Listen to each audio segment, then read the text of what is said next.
Hi guys! Our last night in Singapore. Let's go for Korean dinner. Ayan, napadpad kami dito sa Pocha, Korean street dining. Tingnan natin ang kanilang menu.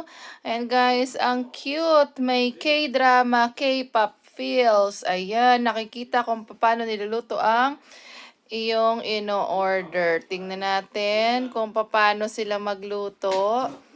Yan, parang natakam ako ng bulgogi at saka bibimbap. Ayan guys, Anli kimchi nga pala dito sa kanila. Ayan guys, niluluto ng aming order. Ayan, yung creamy na noodles. Nakalimutan ko kung anong tawag dito. In order ng pinsan ko.